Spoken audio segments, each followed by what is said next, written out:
زلیخا نے کہہ دیا تھا لَلَّمْ يَفْعَلْ مَا أَمْرُهُ لَيُسْجَنَنَّ وَلَيَكُونَ مِنَ الصَّاغِرِينَ، اگر یہ میری بات نہیں مانیں گے تو ان کو قید کیا جائے گا اور دنیا میں ذلت ان کو اٹھانی پڑے گی۔ تو کیا کہا حضرت یوسف علیہ السلام کہ رب السجن احب الی مما یدعوننی الیہ، اے پروردگار جس گناہ کی طرف یہ عورتیں دعوت دے رہی ہیں اس کے مقابلے میں مجھے قید ہو جانا زیادہ پسند ہے۔ تو آزمائش آئی، قید والی آئی۔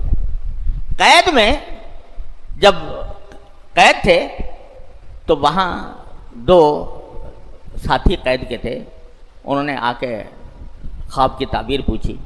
اللہ تعالیٰ نے خواب کی تعبیر دینے کا خاص علم ان کو عطا فرمایا تھا۔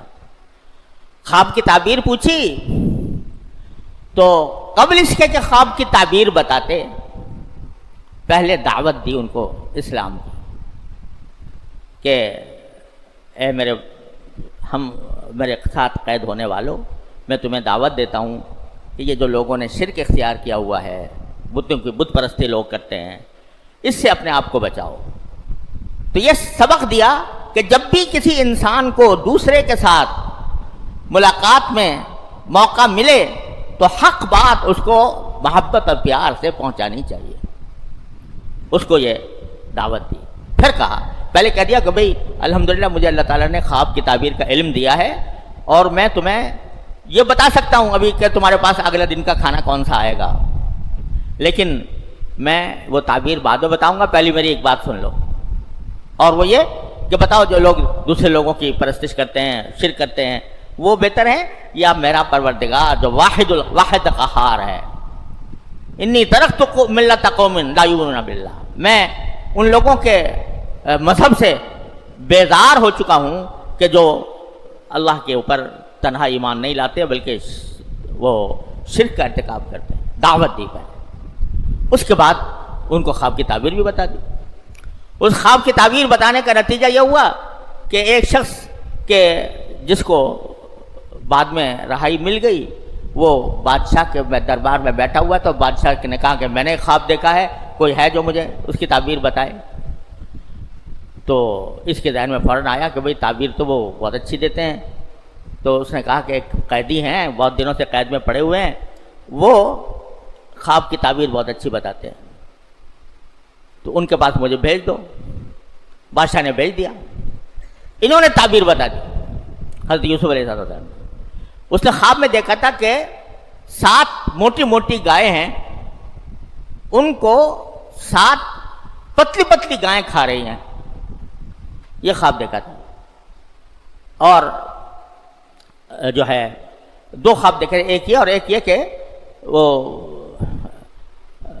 جو اس کے پودے ہوتے ہیں وہ کچھ تو سرسبز دیکھے تھے اور کچھ خشک دیکھے تھے پودے۔ تو انہوں نے تعبیر حضرت یوسف علیہ السلام نے یہ دی کہ تمہارے اوپر شروع میں خوشحالی آئے گی اور اس کے بعد پھر قحط پڑے گا، 7 سال قحط پڑے گا، اور اس کے بعد 7 سال کے بعد پھر دوبارہ خوشحالی آئے گی۔ یہ خواب کی تعبیر تھی جو حضرت یوسف علیہ السلام کو دینی تھی، لیکن تعبیر دینے سے پہلے حضرت یوسف علیہ السلام نے اس قحط سے بچنے کا طریقہ بتایا کہ ایسا کرو کہ 7 سال تم بہت محنت سے کاشتکاری کرو اور بہت زرعی پیداوار تمہاری بہت زیادہ ہو جائے، گندم بہت زیادہ پیدا ہو جائے، اتنا زیادہ کام کرو 7 سال۔ 7 سال کے بعد تمہارے اوپر قحط آئے گا، تو جتنا تم نے پہلے 7 سال کے اندر جو گندم اگایا ہے تو تھوڑا بہت تو کھا لیا کرو، باقی جو ہے محفوظ رکھو، ذخیرہ کر لو۔ تو جب وہ 7 سال قحط والے آئیں گے تو جو تم نے ذخیرہ کیا تھا وہ اس وقت کام آئیں گے، اور اس کے بعد پھر 7 سال کے بعد پھر دوبارہ خوشحالی کا وقت آئے گا۔ تو تعبیر بعد میں بتائی، اس تعبیر کے نتیجے میں جو خرابی آنے والی تھی، جو پریشانی آنے والی تھی، اس کا حل پہلے بتا دیا۔ یہ حل ہے اس کا۔ یہ سبق دیا ہم جیسے لوگوں کو، جن سے لوگ مسائل پوچھتے ہیں کہ بھائی جب تم کسی چیز کو کہو کہ یہ حرام ہے یا ناجائز ہے یا گناہ ہے، تو اس سے بچنے کا اور اس سے بچ کر کوئی دوسرا طریقہ اختیار کرنے کا کی بھی ان کو تدبیر سمجھاؤ کہ اگر تم بچنا چاہتے ہو تو یہ کرو. تو اس طرح بادشاہ کے سمجھ میں آ گیا. اس نے کہا بھائی اتنے تو بڑی زبردست مجھے تعبیر بتائی ہے, ان کو میرے پاس لے آؤ. بادشاہ کے پاس آ گئے. بادشاہ نے کہا کہ میں اب تمہارا اپنا مقرب بناؤں گا. تو انہوں نے کہا کہ پھر ٹھیک ہے, آپ مجھے ملک کے خزانے کی کا وزیر خزانہ آپ مجھے بنا دیں. جب اس نے طے کر لیا تھا کہ کچھ نہ کچھ بنانا ہے تو انہوں نے کہا مجھے یہ دے دیں, کیونکہ میں انشاءاللہ یہ کام اچھے طریقے سے انجام دوں گا.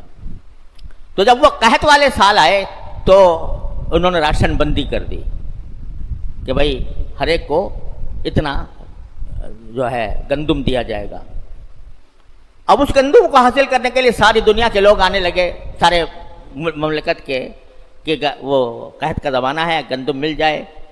تو ان کے وہ بھائی جنہوں نے کنویں میں پھینکا تھا وہ بھی راشن لینے کے لیے آ گئے ان کے پاس. اور حضرت یوسف علیہ السلام, ان کے تو حاشیے خیال میں یہ بات نہیں ہو سکتی تھی کہ یہ وزیر خزانہ بنے بیٹھے ہیں یا یہ بادشاہت ان کے قبضے میں ہے. تو وہ آ کے ان سے مانگا انہوں نے کہ بھائی ہمیں راشن دے دو. یوسف علیہ السلام پہچان گئے کہ میرے بھائی ہیں. تو جب وہ ان کو بھر کے دے دیا اور ساتھ میں جو قیمت انہوں نے دی تھی وہ قیمت بھی اٹھا کر انہی کے اس میں رکھ دی.